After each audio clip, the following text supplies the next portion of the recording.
మహాభారతంలో పాండవులకు ఉండేటువంటి ప్రాముఖ్యత ఉప పాండవులకు ఉండదు. అభిమన్యుడు, ఘటోత్కచుడు లాంటి వీరులకు దక్కినటువంటి ప్రాధాన్యత కూడా వీళ్ళకి దక్కలేదు.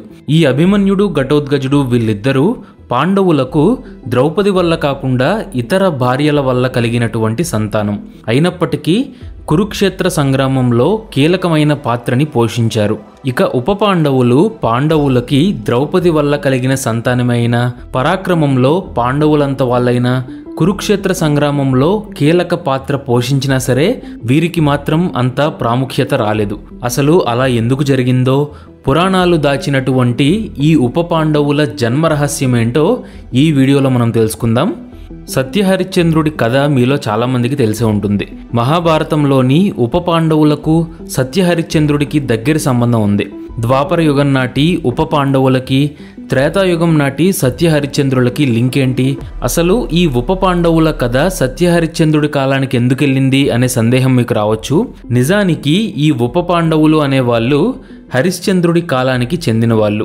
శాపం వల్ల వీళ్ళు ద్వాపర యుగంలో పాండవుల పుత్రులుగా జన్మించాల్సి వస్తుంది. ఆ శాపం కారణంగానే ఆయుష్ తీరకుండానే అర్ధాంతరంగా జీవితాన్ని ముగించాల్సి వస్తుంది. సో అసలు వీరి శాపం ఏంటో, వీరి జన్మ రహస్యం ఏంటో తెలుసుకోవాలంటే వీరి పూర్వజన్మ వృత్తాంతం గురించి మనం మాట్లాడుకోవాలి. వీడియోలోకి వెళ్లే ముందు మీ జీవితానికి చాలా అవసరమైన మోటివేషన్ అండ్ సక్సెస్ ఫార్ములా తెలియజేసే ఒక మంచి పుస్తకాన్ని రికమెండ్ చేస్తాను. అదే డారెన్ హార్డీ రాసిన ద కాంపౌండ్ ఎఫెక్ట్. ఈ బుక్ చదివిన తర్వాత లైఫ్లో సక్సెస్ అవడానికి మీకు అడ్డుపడుతున్నటువంటి ప్రతి ప్రాబ్లంకి ఒక సొల్యూషన్ దొరుకుతుంది. అన్నిటికీ మించి ఏం చేస్తే మనం ముందుకెళ్తామో ఒక క్లారిటీ వస్తుంది. కాంపౌండ్ ఎఫెక్ట్ అనేది ప్రపంచంలోని బెస్ట్ పర్సనాలిటీ డెవలప్మెంట్ బుక్స్ లో ఒకటి. సో ఫ్రెండ్స్, కుకు ఎఫ్ఎం లో ఉన్న ఈ ఆడియో బుక్ ని తప్పకుండా వినండి. మీకు కావాల్సినటువంటి మోటివేషన్ మాత్రమే కాదు, ఒక యాక్షన్ ప్లాన్ కూడా క్రియేట్ చేసుకోవచ్చు. ఇలాంటి useful audio books Kuku FM లో మన తెలుగు లాంగ్వేజ్ లోనే అవైలబుల్ గా ఉన్నాయి. కావాల్సినంత కంటెంట్ ఉంది. సబ్స్క్రిప్షన్ ని తప్పకుండా ట్రై చేయండి. IGS50 అనే కోడ్ ని వాడి మన సబ్స్క్రైబర్స్ స్పెషల్ డిస్కౌంట్ ని కూడా పొందవచ్చు. లింక్ డిస్క్రిప్షన్ లో ఉంది.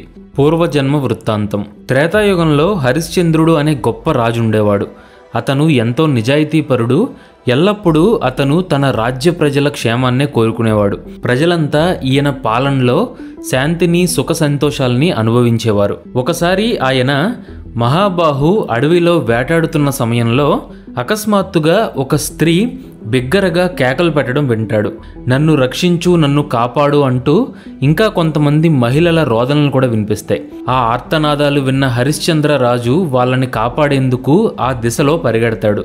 వాస్తవానికి ఆ కేకలు నిజమైనవి కాదు, అడ్డంకుల్ని సృష్టించే ప్రభువైనటువంటి విఘ్నరాజు కల్పించినటువంటి భ్రమలు. ఇక ఆ ఆర్తనాదాలు వినిపించే సమయంలో విశ్వామిత్ర మహర్షి ఆ అడవిలో తపస్సు చేసుకుంటూ ఉంటాడు. ఈసారి హరిశ్చంద్రుడి నైపుణ్యాన్ని పరీక్షించడానికి విఘ్నరాజు నేరుగా అతడి శరీరంలోకి ప్రవేశిస్తాడు. వెంటనే సహనం కోల్పోయినటువంటి హరిశ్చంద్రుడు విశ్వామిత్రుణ్ణి దుర్భాషలాడడం మొదలు పెడతాడు. హరిశ్చంద్రుడి మాటల కారణంగా తన కఠోర తపస్సు భంగమై అప్పటిదాకా తాను సంపాదించిన జ్ఞానమంతా నాశనం అవుతుంది. కోపంతో విశ్వామిత్రుడు శపించబోతాడు. విఘ్నరాజు తన శరీరం నుంచి బయటికెళ్ళిపోవడంతో తన తప్పు తెలుసుకున్న హరిశ్చంద్రుడు తనను క్షమించమని వేడుకుంటాడు. వెంటనే, ఓ మహర్షి, ప్రజల్ని రక్షించడం నా కర్తవ్యం, దయతో నన్ను క్షమించు, మీ ఆగ్రహం రాజుగా నా విధుల మీద ప్రభావాన్ని చూపిస్తుంది అని ప్రాధేయపడతాడు. అందుకు విశ్వామిత్రుడు హరిశ్చంద్రుడి నిజాయితీని పరీక్షించేందుకు గాను తాను పెట్టే పరీక్ష నెగ్గి చూపించమని శపథం చేస్తాడు. హరిశ్చంద్రుడు కూడా దానికి అంగీకరిస్తాడు.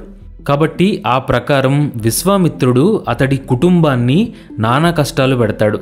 వాళ్ళ సంపాదనంతా తీసుకోవడమే కాకుండా రాజ్యం నుండి కూడా వెళ్ళగొడతాడు. విశ్వామిత్రుడి కఠినత్వానికి ముల్లోకాలు ఆశ్చర్యపోతాయి. దేవతలు సైతం ఏం చేయలేక చూస్తూ ఉండిపోతారు. కానీ దేవలోకం నుండి ఇదంతా గమనిస్తున్నటువంటి విశ్వులు అనే 5 దేవతలు మాత్రం ఆయన్ని తప్పుపడతారు. విశ్వామిత్రుడి వంటి రాజర్షికి ఇలాంటి ప్రవర్తన తగదు అంటూ వాదిస్తారు. వెంటనే కోపావేశంతో విశ్వామిత్రుడు వారిని నరులుగా జన్మించమని శపిస్తాడు. దీనికి భయపడిన విశ్వులు ఆయన్ని క్షమించమని వేడుకుంటారు.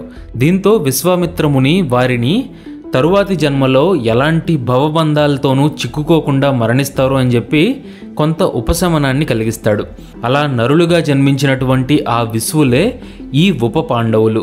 ఇప్పుడు మనం చెప్పుకుంటున్నటువంటి ఈ ఉప పాండవుల కథ అలా మొదలైంది. తరువాత ఉప పాండవులు ఎంతమంది? పాండవుల్లాగే ఉప పాండవులు కూడా 5. ఉప పాండవులు ద్రౌపదికి పాండవుల వల్ల కలిగినటువంటి సంతానం. వీరి పేర్లు వరుసగా ప్రతివింధ్యుడు, శృతసోముడు, శృతకర్ముడు, శతానీకుడు, శృతసేనుడు. ముందుగా ప్రతివింధ్యుడు. ఉప పాండవుల్లో ఇతను మొదటివాడు మరియు ధర్మరాజుకి ద్రౌపదికి జన్మించినవాడు. ఇతను వింధ్యా పర్వతానికి సాటి అయినవాడు అని చెప్తారు. అందుకే ఈయనకు ప్రతివింధ్యుడు అనే పేరు వచ్చింది. ఈ ప్రతివింధ్యుడికి శృతవింధ్యుడు అనే పేరు కూడా ఉంది. కొన్ని జానపద కథలు ఆయన్ను చిత్రరథ గంధర్వుడి అవతారంగా కూడా పేర్కొంటాయి. ఇతను శిశువుగా ఉన్నప్పుడే ఏకచక్ర నగరిలో వదిలివేయబడతాడు. తరువాత యుధిష్ఠరుడు చేసినటువంటి రాజసూయ యజ్ఞ ప్రచారంలో తన పినతండ్రైనటువంటి అర్జునుడితో యుద్ధం చేస్తాడు. ధర్మరాజు తనయుడు మరియు ఉప పాండవుల్లో పెద్దవాడు కాబట్టి ఆయన తరువాత హస్తినాపురాన్ని ఏలే అర్హత కలిగినవాడు. మహాభారతం యొక్క ఇండోనేషియన్ వర్షన్లో ప్రతివింధ్యుడి కుమారుడు కలీంషాదుడు ధృతరాష్ట్రుని తరువాత హస్తినాపుర రాజుగా నియమించబడ్డాడు అని, అలాగే కుంతిభోజుడి కుటుంబానికి చెందినటువంటి యువరాణిని వివాహం చేసుకున్నాడు అని చెప్పబడింది. ఇంద్రప్రస్థం అతడి సోదరి కొడుకు ద్వారా వారసత్వంగా పొందబడింది. కురుక్షేత్ర యుద్ధ సమయానికి ఇతడి వయస్సు 24 సంవత్సరాలు. ఆ సంగ్రామంలో అతడు తన తండ్రి మరియు పినతండ్రులతో కలిసి పోరాడతాడు. యుద్ధంలో 12వ రోజు తన తండ్రి ధర్మరాజును బంధించాలి అని ద్రోణుడు ప్రయత్నిస్తాడు.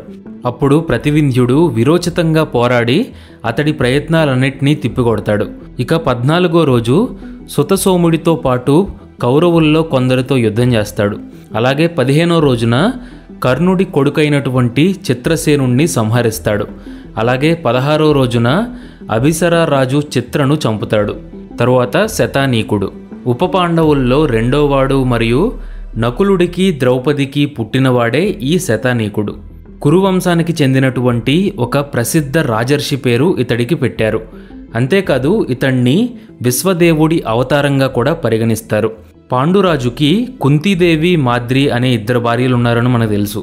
వీరిలో కుంతీదేవి కుమారుల్లో పెద్దవాడైనటువంటి ధర్మరాజుతో ద్రౌపది తన తొలి సంతానాన్ని కంటే మాద్రి పెద్ద కుమారుడైనటువంటి నకులుడితో తన 2వ బిడ్డను పొందేందుకు సిద్ధపడింది. అందుకని శతానీకుడు ఉప పాండవుల్లో 2వవాడవుతాడు.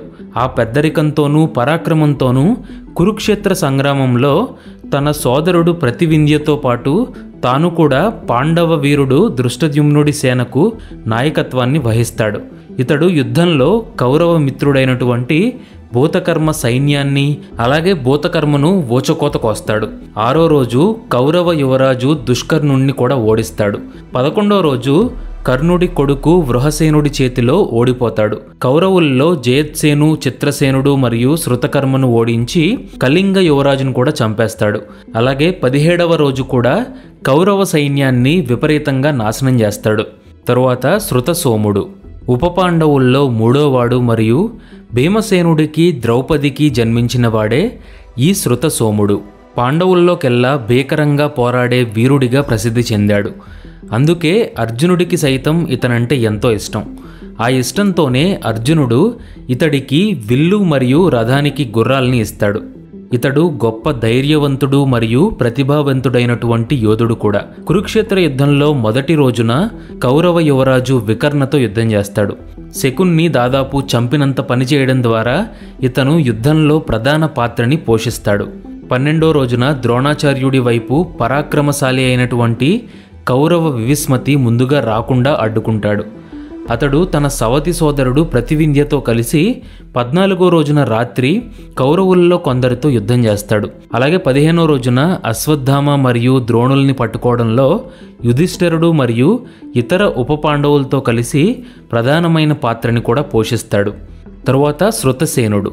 ఉప పాండవుల్లో 4వవాడు మరియు సహదేవుడితో ద్రౌపదికి జన్మించిన వాడే ఈ శృతసేనుడు. శృతసేన అంటే గొప్ప సేనల్ని కలిగినవాడు అనే అర్థం వస్తుంది. ఇతడు తన తండ్రిలాగే చాలా తెలివైనోడు. కురుక్షేత్ర యుద్ధంలో అభిమన్యుణ్ణి చంపినటువంటి దుస్సన కుమారుణ్ణి చంపి ప్రతీకారం తీర్చుకుంటాడు. అలాగే భూరిశ్రవుడి యొక్క తమ్ముడు శాలను కూడా చంపుతాడు. దుష్మనర మరియు దుర్ముఖ లాంటి ఇతర యోధులతో పోరాడి వాళ్ళని ఓడిస్తాడు. ఇక కౌరవ యోధుడైనటువంటి దేవవ్రత కుమారుణ్ణి కూడా చంపుతాడు. తరువాత చివరిగా శృతకర్ముడు. ఉప పాండవుల్లో 5వవాడు మరియు అర్జునుడితో ద్రౌపదికి జన్మించిన కుమారుడే ఈ శృతకర్ముడు. ఇతను ఉప పాండవుల్లో అందరికంటే చిన్నవాడు మరియు అతి గారాభంగా పెరిగినవాడు. యుద్ధ సమయంలో ఇతను చాలా చిన్నవాడు, కానీ అతడి వయస్సు అనుభవం ముందు తలదించింది. ఇతడు తన తండ్రిలాగే సమర్థుడైనటువంటి విలుకాడు కూడా. కాంబోజ పాలకుడైన సుదక్షిణను మొదటి రోజే ఓడిస్తాడు. ఇక 6వ రోజున కౌరవ జయత్సేనుణ్ణి కూడా ఓడిస్తాడు. 16వ రోజున అభిసరరాజు చిత్రసేనుణ్ణి చంపేస్తాడు. ఇతడి యుద్ధ నైపుణ్యం దుశ్శాసనుడు మరియు అశ్వత్థామ లాంటి కఠినమైన యోధుల్ని సైతం ఎదుర్కొనేలాగా చేస్తుంది. పరోక్షంగా చూస్తే ఇతడు ఖచ్చితంగా అర్జునుడి సాహసాల నుండి పుట్టినటువంటి వీరుల్లా అనిపిస్తాడు. అతడి రథంలోని గుర్రాలు కింగ్ఫిషర్ రంగుని కలిగి ఉంటాయి. ఇక తరువాత ఉప పాండవుల మరణం. తన స్నేహితుడు దుర్యోధనుడి మరణం మరియు యుద్ధం చివరి రోజున కౌరవుల ఓటమి తరువాత చాలా నిరుత్సాహపడి విసిగిపోతాడు అశ్వత్థామ.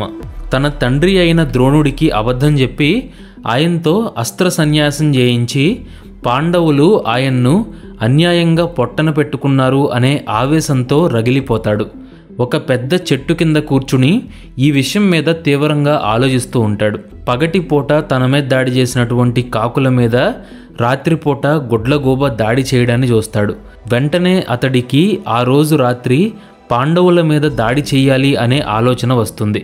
అతడు దీన్ని ఒక సంకేతంగా భావించి తన బాధకు కారణమైనటువంటి పాండవుల మరణానికి ప్రణాళికల్ని రచించడం ప్రారంభిస్తాడు. తన పగకు ప్రతీకారంగా పాండవుల్ని సమూలంగా నాశనం చేస్తాను అని ప్రతిజ్ఞ పూని బయలుదేరతాడు. పాండవుల్ని ఎలాగైనా చంపాలి అనే కసితో ఉన్న అశ్వత్థామ యుద్ధనీతిని సైతం కాదు అని రాత్రివేళ వారిని చంపాలి అనుకుంటాడు. వెంటనే కౌరవుల పక్షాన మిగిలినటువంటి చివరి యోధులైన కృతవర్మ మరియు కృపాచార్యను పిలుస్తాడు. యుద్ధం చివరి రోజు అంటే 18వ రోజు రాత్రి పాండవ శిబిరం మీద వీళ్ళు ముగ్గురు మూకుమ్మడిగా దాడి చేస్తారు. కృతవర్మ కృపాచార్యుణ్ణి శిబిరం యొక్క ప్రవేశ ద్వారం వద్ద నియమిస్తాడు. శిబిరం లోపల నిద్రిస్తున్నటువంటి శిఖండి మరియు దృష్టద్యుమ్నుడు వంటి నైపుణ్యం కలిగిన యోధుల్ని నిద్రిస్తున్న సమయంలోనే చంపేస్తాడు. అశ్వత్థామ యొక్క కోపానికి భయపడి పారిపోవడానికి ప్రయత్నించినటువంటి వారిని కృతవర్మ మరియు కృపాచార్య నరికి చంపేస్తారు. ఇక మిగిలిన వాళ్ళల్లో చీకటిలో నిద్రిస్తున్న 5గురిని గుర్తిస్తాడు. ఆ వ్యక్తుల్ని చూసి పాండవులే అనుకుని వారిని నిర్దాక్షిణ్యంగా హతమారుస్తాడు. కానీ అక్కడ పాండవులకు బదులు ఉప పాండవులు నిద్రిస్తున్నారు అని అతడు అనుకోకుండా వాళ్ళని చంపాడు అని తర్వాత తెలుసుకుంటాడు. అలా మహాభారతంలో ఉప పాండవుల యొక్క కథ ముగుస్తుంది. ఇలా ఉప పాండవుల్ని అన్యాయంగా చంపినందుకు చిరకాలం రోగాలతో జీవోత్సవంలా బతుకు అని శ్రీకృష్ణుడు అశ్వత్థామను శపిస్తాడు. ఈ విధంగా ఈ 5గురు విశ్వదేవతలు ప్రతివింధ్య, సుతసోమ, శృతకర్మ, శతానిక మరియు శృతసేన అనేటువంటి 5గురు ఉప పాండవుల్లాగా జన్మిస్తారు. విశ్వామిత్రుడిచ్చిన శాపం కారణంగా వాళ్ళు అశ్వత్థామ చేత చంపబడతారు. అలాగే వారు స్వర్గలోకానికి తిరిగెళ్ళి వారి మరణానంతరం మళ్ళీ విశ్వదేవతల్లాగా మారిపోతారు. నిజానికి ఉప పాండవుల కథ ఇక్కడితో ముగిసిపోలేదు. వారి కథలోని అత్యంత ఆసక్తికరమైన అంశం చాలా సంవత్సరాల క్రితం పాండవులు లేదా కౌరవులు పుట్టడానికి ఒక యుగానికి ముందే ప్రారంభమైంది అని త్రేతాయుగంలోని హరిశ్చంద్రుడి కథ మనకి తెలియజేస్తుంది. ఈ ఉప పాండవుల కథ నుండి నీతి ఏంటంటే, మహాభారతం అనేది ఒక హిందూ ఇతిహాసం. ఇది చెడు మీద మంచి ఎల్లప్పుడూ విజయాన్ని సాధిస్తుంది అనే నైతికతను బోధిస్తుంది. పాండవులు మరియు కౌరవులు అనే దాయాదులిద్దరూ 2 సమూహాలుగా విడిపోయి అధికారం మరియు రాజ్య పాలన కోసం పోరాడే కథ. నిజాయితీగా జీవించడం, హక్కుల కోసం పోరాడడం అనేది ఈ కథలోని నైతికత. అందుకే వీళ్ళు అకాల మరణం చెందినా సరే అంతులేని కీర్తిని కూడా గడించారు. సో ఫ్రెండ్స్, ఈ ఉప పాండవుల కథ మీకు నచ్చిందని ఆశిస్తున్నాను. Thanks for watching. జై హింద్.